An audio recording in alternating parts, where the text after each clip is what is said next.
Do you believe that COVID-19 was a real pandemic? Certainly the lockdown was real, but do you believe that the virus was real? Or do you believe that if the virus was real, was its severity blown out of proportion? If the answer is yes, why do you think so? I, for one, believe that COVID was real, and that if we didn't have the lockdown, the death toll would have been much higher. But why do I believe that?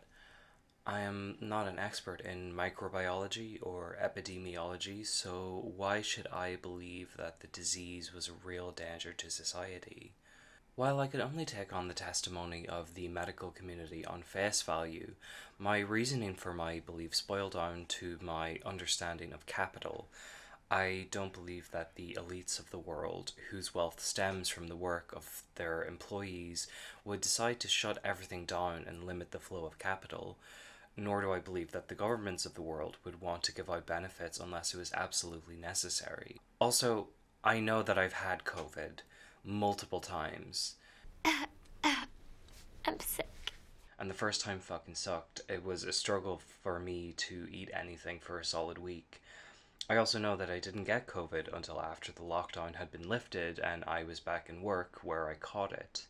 I say all this to highlight some of the key themes of what this video is going to be about: knowledge, power, and post-truth, and Ari Aster's new film, Eddington. Set in May 2020 after the initial breakout of the virus, Eddington follows the rising tensions that have boiled over following the lockdown and the concurrent protests following the murder of George Floyd. The film begins with a shot of an empty property lot in the town of Eddington, New Mexico. The site will be used for the construction of Solid Gold Magikarp, an AI data center whose construction has been halted by the lockdown. Other than the final moments, the data center is placed mostly in the backdrop of the central action of the film. The name of the center is also a reference to a bizarre phenomena that occurred in earlier AI models, whereby the prompt Solid Gold Magikarp would break with the model's processing and result in unpredictable responses. I would argue the reference is a way in which Aster expresses the folly of following AI to filter the information that we are presented, particularly at a time of lockdown when we were all stuck inside and at the mercy of technology for distraction. And this was also a time when AI wasn't as advanced as it is now. Here's the response I got when I questioned ChatGPT about Solid Gold Magikarp. So with that set up, we then see Lodge, a homeless man, as he walks past the data center site, rambling about something that is entirely nonsensical. Lodge then makes his way to a bar in the town owned by the mayor, Ted Garcia, played by Pedro Pascal. Ted calls Joe Cross, the local sheriff played by Joaquin Phoenix, who arrives on the scene.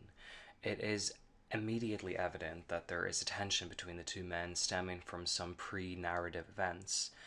Ted wants Joe to remove Lodge from the front door of the bar, but Joe argues that 1. Lodge is on the street and therefore on public property, and 2. that Ted shouldn't be open since the whole town is in lockdown. Ted responds to this by saying that he's holding a town council meeting with the two gentlemen inside of the bar. It isn't until Lodge actually breaks the door window and runs into the bar that Joe apprehends and removes him. So this tension is well established when we meet these two characters. As the film progresses, we understand that their tension and rivalry is derived from Ted's previous involvement with Joe's wife, Louise, played by Emma Stone. So we get some hints as to what happened between Garcia and Louise, but it is never made explicit in the film exactly what happened.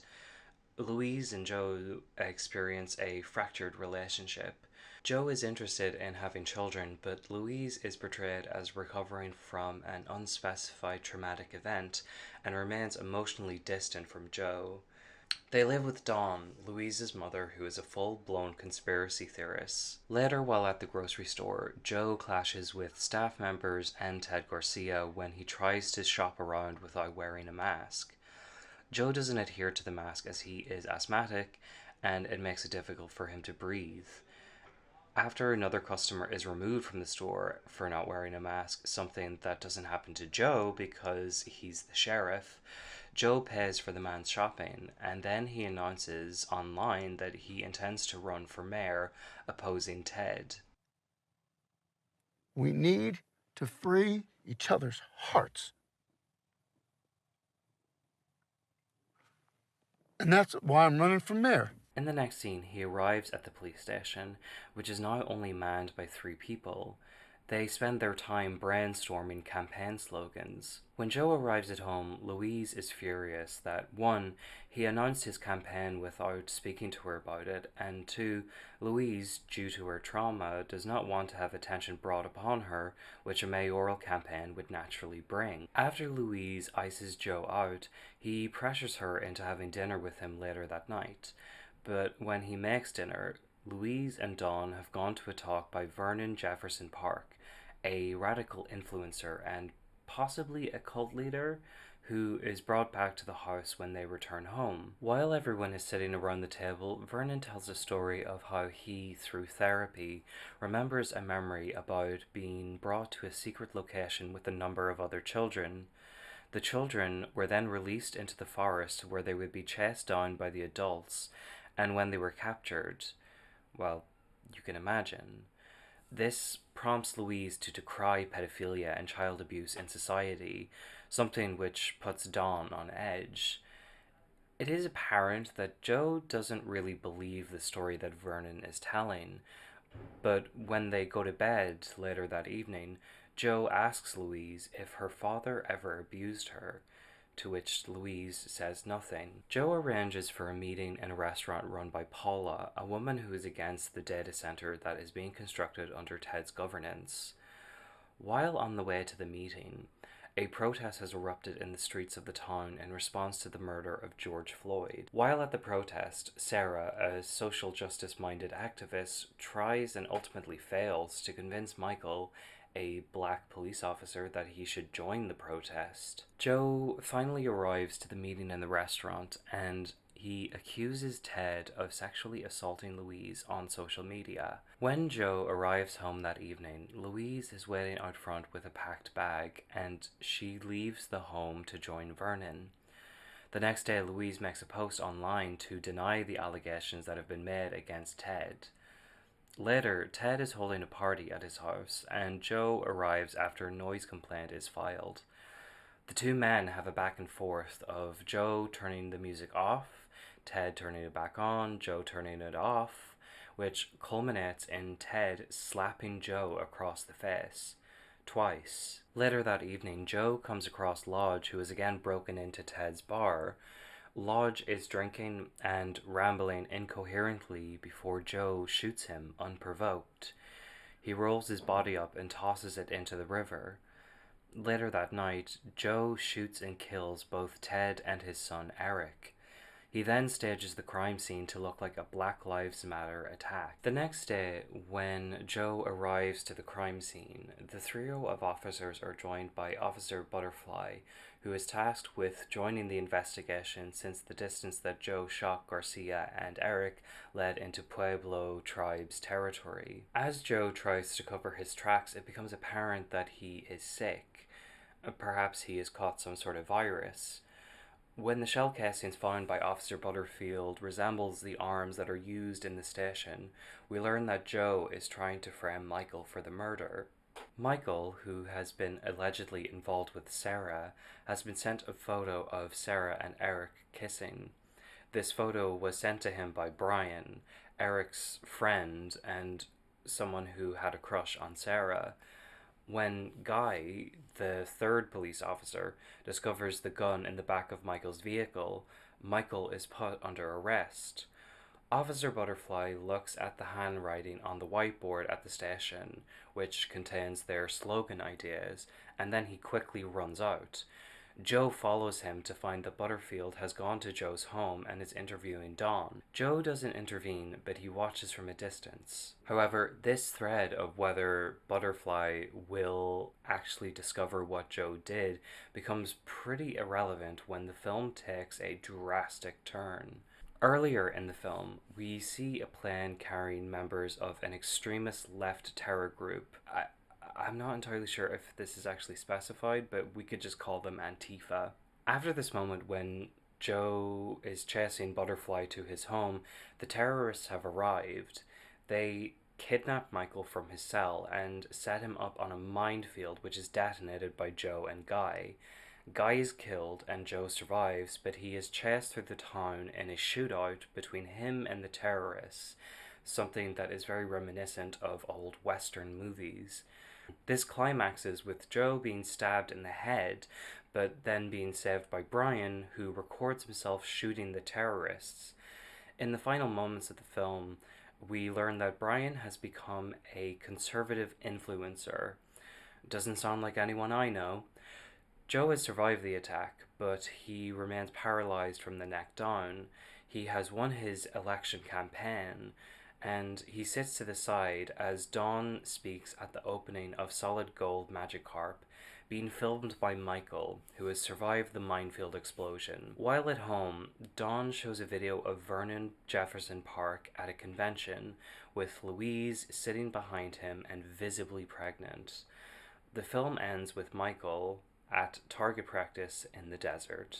So now that we have recapped the film, it becomes apparent that there is a central theme: post-truth.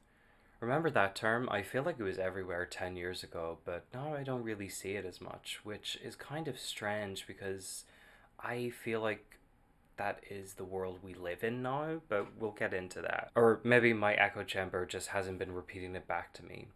Anyway, I think that most people would agree that the 2020s have been a very strange time. We began the decade with a pandemic, and this forced an isolation throughout the world that meant we could only really engage with our immediate circle, the people we were in lockdown with, and the internet. I was stuck binge watching The Chilling Tales of Sabrina. Sabrina? You weren't thinking of stealing that gum, were you? Because we were left with nothing better to do than to just sit and doom scroll. And of course, this happened concurrently with the protests in the face of the George Floyd murder. It was a very hostile time that, for most of us, was engaged entirely virtually. The film is obviously trying to explore the very specific moment in recent history. The film begins and ends with the pre and post construction of this AI data center. Yet, beyond the beginning and the ending of the film, the data center really isn't featured prominently at all. However, throughout the film, we constantly see the characters engage with social media, the news, and community through their phones. And of course, we all know that our data is manipulated by algorithms to cultivate suggestions of what it is we would be interested in watching. In his article, Emergence of the Post-Truth Situation, Miroslav Vakura examines the root causes of what he calls the post-truth situation. Among these root causes is, of course, the rapidly evolving technologies, and in particular, social media. In social networks, interactivity and the ability to actively respond to communicated content are strongly advised. There are generally three supported forms of responses. A. Comments on published content. B. Likes that express support or other usually positive nonverbal responses to the communicated content, and C. Sharing, i.e. forwarding the communicated content through a personal information channel in a social network to persons who subscribe to this channel. And speaking of subscribing, if you want to maybe just hit the little button down at the bottom, that would be great. Vakura also examines the difference between the social bubble and the echo chamber. The difference between the social bubble and the echo chamber is the way in which the inner homogeneity of the community is strengthened. In the case of the social bubble, it is primarily passive. People inside a bubble are separated from opposing views or attitude. In the cases that Mill describes, this is John Stuart Mill, something that is referenced earlier in the article. In the cases Mill describes, this is a geographic separation. At that time, information spread slowly and only in small amounts between parts of the world. In the case of the echo chamber, the internal group's homogeneity is strengthened actively, requiring a large part of the group or community to communicate with each other. Individual information contributions are confirmed by consistent resonances of repetitive responses, actively commented upon, developed, forwarded, and recycled and sent again over time. What I find interesting in this comparison, in reference to the portrayal of the town in Eddington, is that there is no clear homogeneity within the governance of the town. The mayor and the sheriff, the two biggest characters of the film, are at odds with each other, which, in my opinion, is contradictory to that commonplace image of the small town mindset. The small town social bubble, which is described in pre-21st century accounts, like from John Stuart Mill, it has been supplanted by echo chambers within the confines of a small community. In Edgington, the saturated use of social media and the consumption of information is very much at the heart of the film. The book endings of the Solid Gold Magikarp in the film is clearly trying to say something about the consumption of information and about how that has impacted our engagement with our physical reality. This action of the story and of the characters is very often fueled by scenes of media consumption and the characters scrolling through Facebook. Yet there's very little diegetic conversation about how AI and data mining influences the information that is presented to the characters. It is the backdrop of the physical, immediate lives of the characters. Throughout the film, we prominently see Joe, and we can see his train of thought that leads to his actions in the film. We see his personal worldview as it clashes with the worldviews of the other characters, particularly with Ted. For Joe, it is evident that he feels that the implementation of the lockdown is at best unnecessary, since there have been no reported cases of COVID in Eddington, and at worst an infringement on his personal freedom. While this is a driving force of the tension between Joe and Ted, since as the mayor, Ted is the face of the power that is enforcing the lockdown, and Ted, while trying to implement the restrictions, is shown to not fully follow the restrictions himself. In the very first scene with the two men at the bar, Ted is breaking the rules by having the council meeting, and he later breaks the rules by having a party at his home. Doesn't sound like anyone I know. So neither Joe nor Ted are depicted in a particularly flattering light in the film. Garcia is shown to be a hypocrite, and Joe, whether one agrees or disagrees with his opinions about the restrictions, is shown to jump to rash conclusions and actions. I mean, the obvious one is when he literally murders Garcia and Eric, but earlier in the film, when Louise and Dawn have invited Vernon into their house, and Louise has that very telling reaction to Vernon's story about child abuse, Joe asks her if her father had done something to her in the past. His next choice of action is to outright accuse Ted of assaulting Louise. One could definitely understand the trajectory of this thought, but Joe would still deserve condemnation for acting on an assumption that Ted has committed such a crime against Louise. There is no reason to make such a public accusation without any reasonable evidence to support this accusation, and especially without Louise's consent to make such a statement. That is, of course, assuming that Joe legitimately believes in what he is saying, and it is not a cynical smear campaign against Ted. It's obvious that Joe is constantly surrounded by dubious information, living with Dawn, who constantly spouts the conspiracy theories that she's read about on the internet, the constant doom scrolling online, and witnessing the hypocrisy of the state figures that surround him, like Ted, when it comes to the implementation of the restrictions. And, that is bad, but does the hypocritical behavior of Ted undermine the legitimacy of the restrictions themselves? In an interview on the Movie Mindset podcast, Ari Aster, with the hosts of the show, discussed how the film portrays that feeling that everyone is lying to you, but maybe they're not. I'd play a clip, but that podcast is a Patreon exclusive to Chapo Trap House. But I want to delve into that sensation the film portrays a little bit more. As we've established, we are living in what has been described as a post-truth situation. We live in an era where access to information, which on the one hand is great, since access to knowledge is easier than ever, And yet the abundance of information and limitations of fact-checking or peer review for sources that can call themselves journalists or experts has led to a landscape where anyone, myself included, can make content. And if someone is charismatic enough or entertaining enough, they can build a significant following.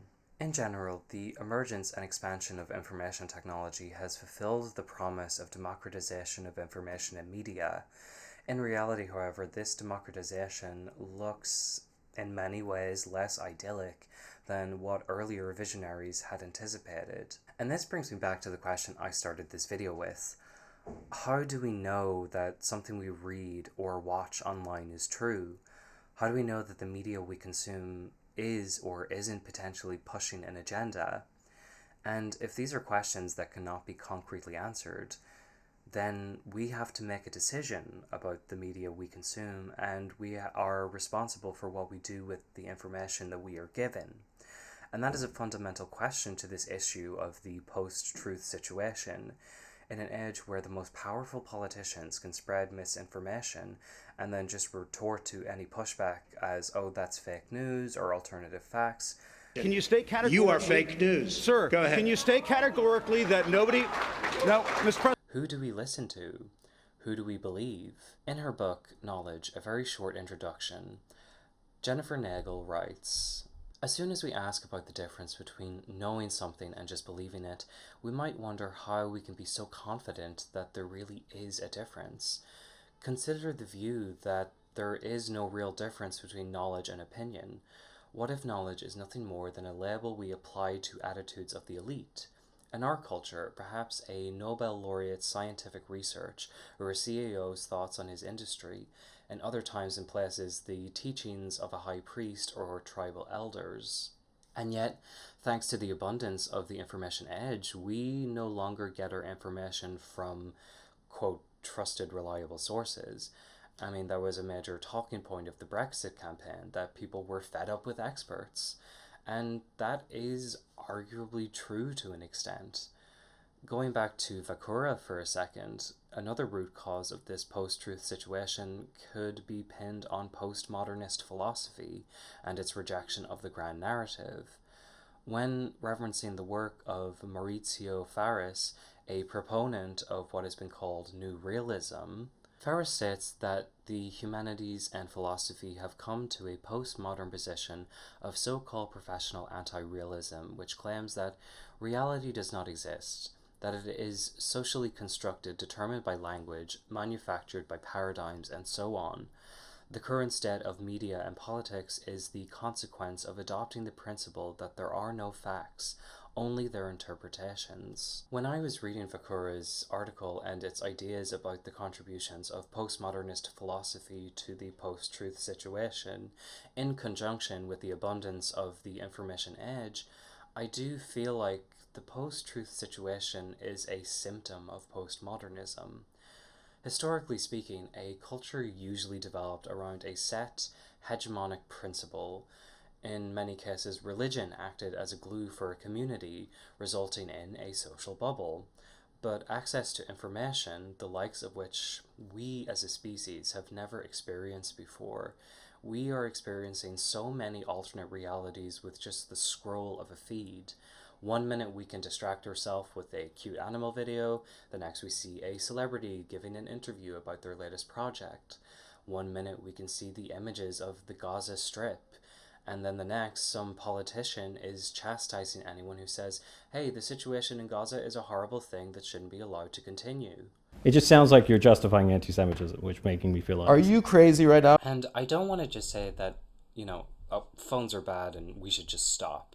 Although I will say that limiting my time on social media has done wonders for my mental health and productivity. I want to be a little more optimistic about the current situation of information and knowledge, because Jesus Christ, we need some fucking optimism. If we go back to Eddington, the film makes a very deliberate choice to set its story during the COVID pandemic. One could interpret this choice as a realization that for many people, COVID, its restrictions and the questions of freedom was a breaking point. If I were to prescribe a source of the general malcontent among people, at least in the West, I would say that that starting point would be the 2008 recession. I really don't think things have gotten any better following that crash. I still go back to my hometown from time to time, and I remember when there was life there. The 2008 recession was, of course, just a starting point. The continuing inflation, cost of living, and housing crises, at least in my country, but I imagine it is the same in most, if not all, parts of the world, have fueled a distrust in the organisations and the governments in charge. This here is Mr. and Mrs. Millstone, and they're hoping to buy this beautiful £100,000 house here, and they hope they get the money from the bank. Now, using fractional reserve lending, the bank is legally allowed to loan out 10 times more money than it actually possesses. So the bank only has to risk £10,000, which they use to write a cheque for 100 grand, which they give to Mr. and Mrs. Millstone, and they in turn give it to the builder. In theory, the bank ought to use their own 10 grand to back up the loan. They don't, however. They're not that stupid. They usually get the money out of people like the Millstones in the form of a 10% deposit. So what about the cheque for the 100 grand that the builder got? What about that? Surely that's good. He can spend it, can't he? Well, yes he can. And if he goes to the bank, he should get cash for it. You see, the problem is that if every person who got a cheque from the bank tried to cash it, there just wouldn't be enough money in the bank to cover 90% of them. Of course, that's something the banks hope never happens. So why would we listen to anything that they're telling us? Going back to that Nagel quote for a moment, she continues writing, "Across the board, the thoughts of underdogs get brushed off as superstitions and misconceptions. And yet, in the years since the 2008 recession, you know whose thoughts have been growing in popularity? QAnon. I mean, they've become popular enough to infiltrate the Capitol. What I find kind of sad and fascinating about the QAnon crowd is I kind of get it. I get the urge to understand why this generation is seeing such a swift decline in the quality of life. I just think their conclusions are maybe just a little bit unhinged. They should be angry at the elites. They've been bamboozled out of a good quality of life, while further advancements in AI is only going to make the situation much worse. And the people at the top, who are making money out of the labour and misery of the bottom 99%, are more than happy to manipulate that malcontent and let it fester and take aim onto a scapegoat. Doesn't sound like anyone I know. Sound familiar? Doesn't ring a bell. Doesn't ring a bell. Wasn't I trying to be optimistic? Well, if there is something I am optimistic about, it is despite all of the drawbacks of the information age and the post-truth situation, at least the technologies have been used to encourage solidarity. Compare the ongoing genocide in Gaza today with the genocide of the Jewish people under Nazism. The Nazis were experts at media manipulation. From newspapers to caricatures to film, they could manipulate the narrative any way they saw fit.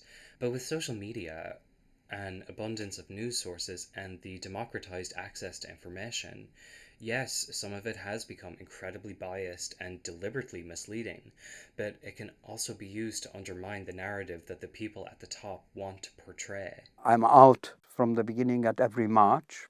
A small group of survivors and descendants of survivors demonstrate disagreement with the use of the Holocaust experience as a cover by the Zionists and the State of Israel. What's happening on America's college campuses is horrific. This is reminiscent of what happened in German universities in the 1930s. The way that the Israeli government is using the memory of the Holocaust in order to justify what they are doing to the Gazans is a complete insult to the memory of the Holocaust. That's at least a little more optimistic than what is presented in Eddington.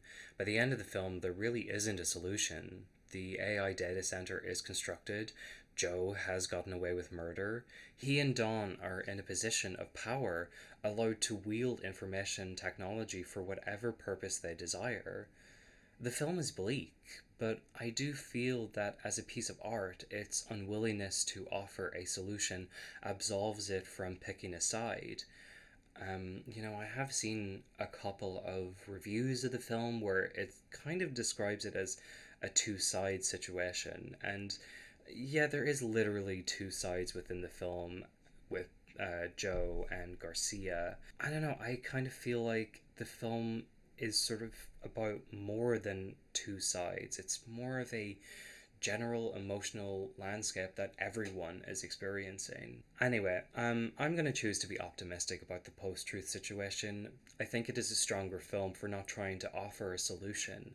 I think it's just trying to capture a very specific piece of recent history, and at that, I do think it succeeds. If you made it to the end of this video, congratulations. You and I can officially be friends. I really enjoyed Eddington, and the research I did following it for this video really helped me to articulate a lot of feelings I've been having about, you know, just the state of the world and the shit show that I think we're all trying to navigate through at the minute. I mean, that for me was very cathartic anyway. If you liked this video, maybe consider liking and subscribing. I know I went into a lot of really big concepts, and I don't even know if I really did those topics justice. It's always that thing of the more you learn and the more you read, the more you realize you don't actually know. But if there was anything in this video, any ideas that resonated with you, or if you thought this was a load of hogwash, our favorite show was Hollywood Hogwash, then feel free to let me know about it in the comments below, and I hope to be back again very soon.